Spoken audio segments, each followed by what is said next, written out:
우리가 예수님이 오시더라도요. 아무것도 우리의 삶에서 일어나지 않을 수가 있어요.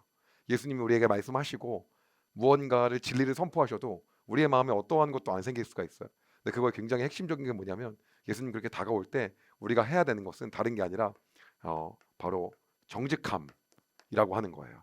우리가 순수하게 우리 자신을 인정하고 순수하게 우리를 나타내지 않으면 예수님 거기 안에서 하실 수 있는 게 아무것도 없는 거예요. 예. 왜 그러냐면요.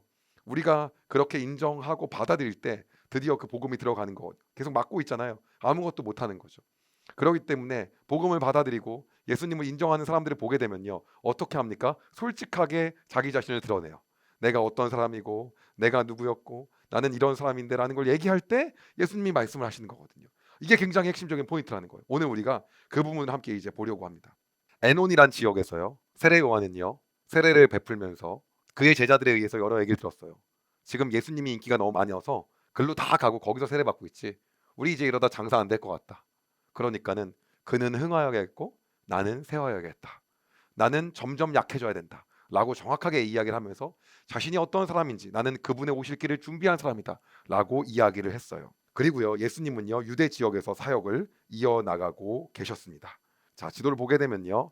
여기 보시게 되면 이 소위 말하는 이쪽은요. 로마의 직할령이었고요. 그리고 여기는 빌립이세. 그리고 이쪽 갈릴리 지역 나사렛을 포함하고 있는 요 지역은요. 바로 베레아와 갈릴리 지역이죠. 요 지역은 헤롯 안디바가 통치하고 있는 이러한 시절이었어요. 이러한 상태인데 이걸 좀 더 자세하게 볼게요. 넘길게요. 여러분 그 제가 중간기 때 얘기했겠지만요. 이 헤롯 안디바는요. 여러분 보시면 알겠지만 갈릴리하고 베레아를 통치하고 있었어요. 그렇죠? 근데 매우 야심이 있었기에 자신의 본처인 당시에 나바테아 공주를 버리고 형수인 헤로디아하고 재혼을 합니다. 근데 그 이유 중에 하나가 뭐냐면 헤로디아가 하스몬 왕족의 혈통이었기 때문에, 즉 다시 말하면 마리암네의 손녀였기 때문에. 이게 무슨 말이냐? 여러분 아시겠지만 중간사에서 제가 여러 번 말한 것처럼 이때는요 유대 지방에서 명분을 갖고 있었던 게 바로 하스몬 왕가였어요. 즉 마카비 혁명을 통해서 일으킨 그 하스몬 왕가가 그 피가 섞이냐 안 섞이냐. 왜 그러냐면 성경에서 계속해서 얘기 나온 건 뭐냐면 너희들은요 이방인을 왕으로 삼으면 안 된다고 계속 얘기하고 있거든요. 그러니까는 이방인이 아니려면요 뭐 해야 되는 겁니까? 근데 헤롯은 이둠의 사람이요, 에돔 지역 이방인이라는 거죠. 그것에 대한 것을 떨치려면 어떻게 된다는 겁니까? 하스몬 왕족 혈통과 결혼을 해서 어떻게든 간에 내가 이방인이 아니라는 걸 입증해야 된다는 거죠. 그렇기 때문에 이 헤롯 안디바는요 어떻게 했냐, 헤로디아하고 재혼을 했는데 이게 어떻게 된 거냐. 자 보게 되면 여기 나온 게 다 뭡니까? 이게 마카비 혁명을 통해서 일어난 하스몬 왕가죠. 요한 힐카누스 때부터 하스몬의 왕가다라고 해서 이렇게 쭉 내려왔잖아요. 그래서 여러분 보시면 알겠지만 이 마리암네가 하스몬 왕가예요. 왜냐? 마지막에 힐카누스하고 아리스토블루가 싸우면서 자식인 알렉산드리아와 알렉산더의 사이에서 나온 게 마리암네하고 여기 나온 아리스토블루스였거든요. 그러다 보니까 이 마리암네라고 하는 이 딸을요 헤롯 대왕이 결혼한 거였어. 여기서 헤롯은 누구냐? 헤롯 안디바의 아버지죠. 그래서 명분을 갖다가 취한 거예요. 그런데 어떻게 됩니까? 다음 장면이요. 예, 이 헤롯 대왕이요 이 마리암네하고 결혼을 통해서 아들을 낳아요. 그 아들이 알렉산더하고 아리스토블루스예요. 여기 알렉산더는 당연히 그 알렉산더가 아니고요. 근데 이렇게 낳는데 이 마리암네하고의 이게 있었지만 결국에는 어떤 게 있냐면 마지막에 헤롯 대왕이 거의 광기에 걸리죠. 그러면서 다 죽여버리려고 하죠. 다 의심하고요. 누구 죽입니까? 마리암네를 마저 죽여버려요. 그러면서 아들들까지도 뭐합니까? 죽이죠. 여기도 다 죽이죠. 그러니까는 나중에 보면 이제 여기가 그 다음을 차지해서 우리가 보면 알겠지만 아까 지도에서 헤롯 안디바, 빌립이세, 아켈라오는 파면당했고 여기는 직할령이 됐고요. 이렇게 된 건데 보시면 알겠지만 봐봐요. 여기 빌립 1세라고 있죠. 그럼 빌립 1세는 뭡니까? 마리암네 2세의 아들이에요. 그런데 빌립 1세는 그럼 뭡니까? 같은 계보죠. 다시 한번 배다른 어머니란 말이에요. 그러면 지금 여기 헤로디아예요. 그럼 뭡니까? 헤로디아는 조카예요. 그런데 이 헤로디아하고 빌립 1세하고 결혼한 상태예요. 근데 헤로디아가 빌립 1세를 버리게 하고요. 죽은 건 아닙니다. 버리게 하고 누구한테 갑니까? 헤롯 안디바한테 갑니다. 안디바도 본초를 버립니다. 야만가예요. 그럼 헤로디아가 뭐길래? 헤로디아가 보면 알겠지만 마리암네의 뭡니까? 핏줄이죠. 아리스토블루스의 딸이에요. 즉 뭐예요? 마카비 혁명을 통한 하스몬 왕가의 피가 뭐 하고 있다는 거예요? 흐르고 있다는 거죠. 이렇게 해서 결혼하려고 하는 거예요. 그래서 어떻게 됩니까? 헤로디아 역시 엄청난 야망가였기 때문에 권력이 전혀 없었던 본 남편인 빌립 1세를 버리고 헤롯 안디바에게로 간 거예요. 되셨나요? 그래서 보시면 알겠지만 버리고 헤로디아와 헤롯 안디바를 만난 거죠. 그럼 이게 과연 정상적인 거냐는 거죠. 이 행동 자체가 지금 말이 되냐는 거죠. 안 되는 거잖아요. 그렇죠? 그래서요. 이 일은 유대인들에 인해서 뭐가 됩니까? 당연히 비난의 대상이 됩니다. 이게 말이 되냐고. 그리고 세례 요한 역시 이거에 대해서 뭐라는 거예요? 얘기하는 거죠. 그리고 이로 인해서 어디에 갑니까? 감옥에 갇히죠. 이게 바로 뭐예요? 세례 요한이 책망하는, 헤로디아와 헤롯 안디바를 책망하는 세례 요한의 모습입니다. 이렇게 하면 안 된다고 하는 거죠. 여기까지가 우리가 중간기에서 봤던 내용이에요. 궁금하시다고 한다면 다시금 중간기를 꼭 봐주시기 바랍니다. 이 내용을 성경은 이렇게 말하고 있습니다. 누가복음 3장 18절에서 20절이에요. 요한은 이 외에도 많은 권면을 하면서 백성들에게 복음을 전파하였습니다. 헤롯 분봉왕은, 여기서 헤롯 뭡니까? 헤롯 안디바죠. 헤로디아의 일과 그 외에도 그가 저지른 여러 가지 악한 일 때문에 요한에게 책망을 받았습니다. 거기에다가 헤롯은 한 가지 악을 더 저질렀습니다. 그것은 요한을 감옥에 가둔 것입니다. 되셨습니까? 그래서 요한은 당시에 이렇게 세례를 베풀고 에논 지역에서 이렇게 할 때 이런 일이 생긴 거예요. 지금 우리가 어떻게 가고 있습니까? 사복음서를요. 시간 순서대로 가고 있죠. 그러니까 성경을 계속해서 왔다 갔다 합니다. 요 순서대로 통독을 해주시면 됩니다. 이렇게 세례 요한이 이러한 일을 겪는 도중에 예수님께서는 이번에는요, 그 아까 그 유대 지방에서 어디로 가냐면요, 다시 갈릴리 땅으로 향합니다.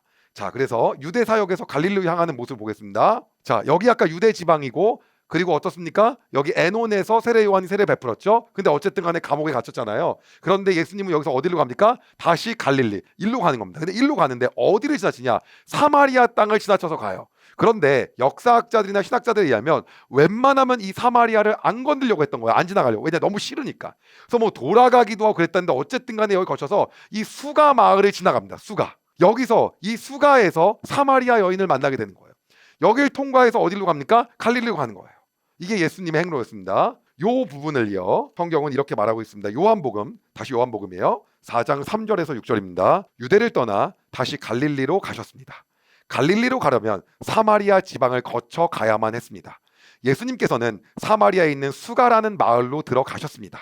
이 마을은 야곱이 자기 아들 요셉에게 주었던 밭에서 그리 멀지 않은 곳에 있었습니다. 그곳에 야곱의 우물이 있었습니다. 예수님께서는 오랜 여행으로 피곤하여 그 우물가에 앉으셨습니다. 그때가 대략 정오쯤이었습니다. 그럼 이게 야곱이 가지고 있던 땅인 거에 대해서 성경에서 어디 나오는 거냐? 제가 이런 거 좋아하지 않습니까? 창세기 33장 18절에서 20절을 잠깐 읽어드리겠습니다. 야곱은 밧단 아람을 떠나 가나안 땅 세겜성에 무사히 이르렀습니다. 야곱은 성 동쪽에 장막을 쳤습니다. 야곱은 장막을 친 밭을 세겜의 아버지 하몰의 아들들에게서 돈 100개를 주고 샀습니다. 샀죠. 야곱은 그곳에 제단을 쌓고 그 이름을 엘엘로에 이스라엘이라고 지었습니다. 그럼 엘엘로에 이스라엘은 무슨 말이냐? 하나님, 이스라엘의 하나님, 이런 뜻이에요. 이렇게 이름을 진 거예요. 그래서 어쨌든 그곳을 지나가고 계신 거예요. 그리고 그때 한 여인이요, 물을 길르러 나왔습니다. 네, 모태신앙이면 알만한 사마리아 여인입니다. 그리고 예수님께서는요, 그 여자에게 또 엉뚱한 행동을 하십니다. 계속이요, 나에게 물 좀 달라. 그 여자는요, 예수님께 이야기하려고 하는데 그때는요, 왜 제자들이 말리거나 이렇게 안 했냐면요, 제자들이 먹을 거를 사러요, 다 마을로 나갔을 때였어요. 그러니까요, 예수님이 남았죠. 근데 그 사마리아 여자는요, 너무 의아한 거예요. 왜 유대 남자가 나한테 말을 걸지? 라고 생각을 한 거예요. 요한복음 4장 9절에 이렇게 말하고 있습니다. 사마리아 여자는 예수님께 당신은 유대 남자이고 나는 사마리아 여자인데 어떻게 나에게 마실 것을 달라고 할 수 있습니까? 라고 말했습니다. 당시 유대인들은 사마리아 사람과 상종을 하지 않았습니다. 그러면요, 다시 왜 상종하지 않았는지 중간사를 또 복습을 잠깐만 해보도록 하겠습니다. 여러분 아시겠지만요, 유대하고 사마리아는 사이가 엄청 안 좋았어요. 자, 어떠한 내용이냐면요, 잠깐 한번 볼까요? 자, 여기 보시면 여러분 알겠지만요, 요한 힐카누스 때였는데요, 이때 뭐를 하냐면요, 사마리아 사람들, 다시 말하면 이 예전 북이스라엘 자손들이거든요.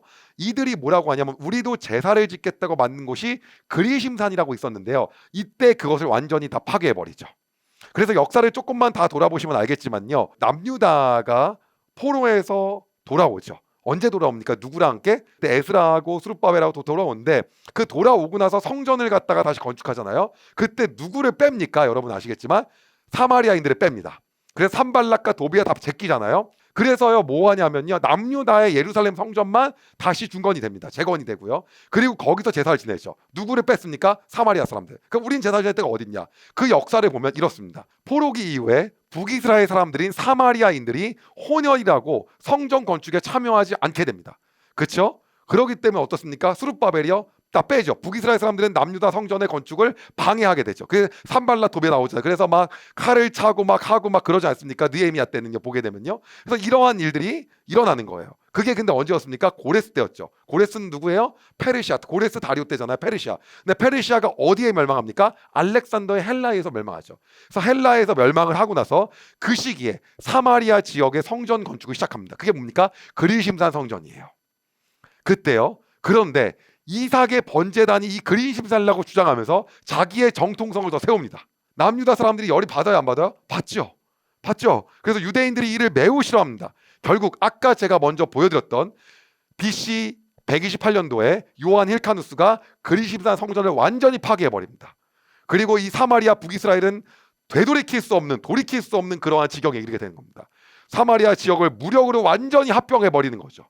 그리고요 이때부터 유대와 사마리아 사이의 갈등이 고조됩니다. 그리고 그것이 이때까지 이루어진 거예요. 그러니까 유대 사람들은 저 혼혈 쟤네들은 취급도 하지 말라 인종도 아닌다 라고 하는 게 유대의 마인드였고 이랬기 때문에 사마리아인들은 당연히 유대인들 싫어하겠죠. 그런데 당신이 어떻게 나한테 물을 달라고 합니까? 유대인들 우리 피해가는데 완전히 산발라 도비아 취급하는데 어떻게 나한테 그럴 수 있습니까? 라는 게 역사적 배경입니다. 되셨나요? 예수님이요 여인에게 뜬금없이 이렇게 말합니다. 저는 이렇게 할 때 사마리아 여인이었군요. 죄송합니다. 더 이상 말을 걸지 않겠습니다. 라는 말이 나와야 되는데 예수님이 그 여자에게 이렇게 대답합니다. 요한복음 4장 10절입니다. 당신이 하나님께서 주시는 선물이 무엇인지 또 내게 마실 것을 달라고 말하고 있는 사람이 누구인지를 알았더라면 오히려 당신이 그 사람에게 구하였을 것이고 그러면 당신에게 생명의 물을 주었을 것이고 역시 사마리아 여인은요 이 말이 무슨 말인지 도저히 알 수가 없었어요. 지금 뭘 얘기하는 거지? 손에 도구도 없고 우물을 기를 수 있는 도구도 하나도 없는데 어떻게 자기한테 물을 달라고 얘기하는 거지? 그러니까 얘기하죠. 어떻게 말합니까? 요한복음 4장 11절에서 12절입니다. 그 여자가 말했습니다. 선생님, 당신에게는 물을 기를 도구도 없고 이 물은 매우 깊은데 어디서 그 생명의 물을 구한단 말입니까? 당신이 우리의 조상 야곱보다 더 큰 분이란 말씀입니까? 야곱은 북이스라엘 남유다 다 포함이죠. 예, 그러니까 얘기하죠. 야곱은 우리에게 이 우물을 주신 분입니다. 그분도 친히 이 우물에서 물을 길러 마셨고 그분의 아들들과 가축들도 그렇게 했습니다. 예수님은요 전혀 알아들을 수 없는 이 사마리아 여인에게요 진리이신 말씀을 선포합니다. 요한복음 4장 13절에서 14절이에요. 개역 개정입니다. 예수께서 대답하여 이르시되 이 물을 마시는 자마다 다시 목마르려니와 내가 주는 물을 마시는 자는 영원히 목마르지 아니하리니 내가 주는 물은 그 속에서 영생하도록 솟아나는 샘물이 되리라. 그리고요 사마리아에 있는 그 안에서 정직하게 나가요. 아주 순수하게. 네가 뭐 그러냐라고 안 그럽니다. 오히려 지위도 없고 아무것도 없었기 때문에 이런 말을 할 수 있었던 것 같아요. 요한복음 4장 15절이에요. 쉬운 성경입니다. 사마리아 여자는 예수님께 선생님 저에게 그런 물을 주셔서 제가 다시는 목마르지 않을 뿐더러 물을 길러로 여기에 오지 않게 해주십시오 라고 말했습니다. 예수님께서는요 순수하고 진심으로 고백한 그 사마리아 여인에게요 한 번 더 그의 진심을 듣습니다. 그리고 뭐라고 얘기합니까? 남편을 불러오라고 합니다. 그리고 얘기하죠. 이 사람 미친 사람 아니야 왜 남의 남편을 얘기해? 라고 하는 게 아니고요. 남편이요 잘 살고 있는데 왜 그러세요? 라고 하지 않고요. 이렇게 얘기하죠. 저는 남편이 없습니다. 예수님 뭐라고 합니까? 그 말이 정직하다. 사실 너에게는 5명의 남편이 있었지만 지금 사는 남자도 사실 너의 남편이 아니다. 사마리아 여인이 솔직하게 말한 거에 대해서 예수님이 대답하기 시작합니다. 그러자 사마리아 여인은요 자기의 모든 사실을 다 정직하게 고백하고 나서 그것을 다 알게 된 예수님을 보고 나서 이분이 예언자다, 이분이 진짜 선지자다 라고 이야기합니다. 그리고요 사마리아 여인은 예수님께 이어서 물어봅니다. 요한복음 4장 20절이에요. 우리 조상들은 이 산에서 예배하였으나 유대인들은 예배할 수 있는 유일한 장소는 예루살렘에 있다고 주장합니다 라고 말했습니다. 여기서 이 산은 뭡니까? 그리심산이에요. 우리 조상들은 그리심산인데 유대 사람들은 그리심산은 아예 취급도 안 하고 다 뭉개버리고 부셔버렸고 예루살렘만이 진짜라고 합니다. 그러자 예수님께서는요 정확하게 사마리아 여인에게 이야기합니다. 요한복음 4장 21절에서 24절입니다. 예수님께서 이렇게 말씀하셨습니다. 여인이여 나를 믿으시오. 이 산에서도 아니고 예루살렘에서도 아닌 당신네들이 아버지께 예배할 때가 올 것이오. 사마리아 사람인 당신네들은 알지 못하는 것을 예배하나 우리 유대인들은 우리가 알고 있는 것을 예배하오. 차별하는 게 아닙니다. 사마리아인들을. 그것은 구원이 유대인들로부터 나오기 때문이요. 예수님이 유대로부터 나왔다는 거죠. 다윗의 후손으로 나왔다. 그걸 얘기하시는 거예요. 그러나 참되게 예배하는 사람들이 영과 진리로 아버지께 예배할 때가 올 것인데 지금이 바로 그때요. 하나님께서는 이렇게 예배하는 사람을 찾고 계시오. 하나님께서는 영이시기 때문에 하나님께 예배하는 사람은 반드시 영과 진리로 예배해야만 하오. 이게 무슨 말입니까? 예배는 장소가 중요한 게 아니라 그리심산이나 예루살렘이 중요한 게 아니라 누구에게 예배하냐가 정말 중요한 거다 라는 얘기하고요. 하나님은 영이시기 때문에요, 한 장소에 제한된 육체적인 존재가 아니며 모든 곳에서나 계시며 언제나 어디서나 예배 받으실 수 있는 그러한 분임을 정확하게 얘기하고 있는 거예요. 즉 장소가 중요한 것이 아니라 얼마나 진실되고 참되게 성령의 도움을 받아서 예배하느냐가 중요한 거다라는 걸 얘기하고 있는 거죠. 그러니까 너의 논점이 그것이 중요한 게 아니라는 거예요. 그리고 너의 신분도 중요한 게 아니라는 거예요. 뭐예요? 영과 진리로 예배하는 거, 참된 마음으로 하나님께 나아가는 거, 언제는 어디서는 대상이 중요하다는 걸 정확하게 이야기하는 겁니다. 그러니까 이런 얘기에 대해서 어디선가 들어본 적이 있는 거죠. 그리고 사마리아 여인이 얘기합니다. 요한복음 4장 25절이에요. 그 여자는 그리스도라고 불리는 메시아가, 그리스도는 헬라어, 메시아는 히브리어, 똑같은 말입니다. 오실 것이라는 사실을 알고 있었습니다. 그분이 오시면 우리에게 모든 것을 설명해 주실 것입니다 라고 말했습니다. 당신 방금 말한 거 있는데 메시아가 오면 다 설명해 줄 거예요 라고 얘기한 거예요. 그러니까 예수님께서 그 여인에게 마지막으로 말합니다. 요한복음 4장 26절입니다. 개역개정이에요. 예수께서 이르시되 내게 말하는 내가 그라 하시니라. 뭐라고 합니까? 내가 그라, 내가 그 메시아다라고 이야기하시는 거예요. 오늘 이 수가성에서 만난 사마리아 여인은요, 예수님 앞에서 나아갈 때 그가 가지고 있는 모습이 있었어요. 어떤 모습이었냐면 바로 정직이라고 하는 모습이었어요. 무언가를 감추거나 막 무언가를 숨기려고 하잖아요. 남편이 어디 있냐라고 얘기했을 때 정직하게 없다고 이야기합니다. 사실 어떤데 위장하지 않아요. 우리는요, 하나님 앞에서 우리의 모습을 막 포장합니다. 이거는 좀 말하기 싫고, 이거는 좀 그렇고, 요것만큼은 좀 묻어두고 싶고. 그런데 우리가 예수님께서 우리에게 다가오실 때 우리의 가장 중요한 것은 우리의 솔직함과 우리의 순수함과 하나님 앞에서의 우리의 정직함입니다. 그렇게 나갈 때 예수님이 그를 또 진짜 중요한 곳으로 인도하시는 거예요. 그래서 진짜 예배가 무엇인지를 말씀하시는 겁니다. 그리고 자신이 누구인지 또한 또 이야기하시는 거예요. 그를 통해서 이 뒤에 얘기가 어떻게 됩니까? 그거는 다음 영상을 봐야 되는데, 그 뒤에 얘기는요, 그가 진실로 이분이 메시아라는 것을 알게 되는 거죠. 그리고 그를 통해서 주변 사람들이 죽게 돌아오는 역사들이 일어나게 되는 것입니다.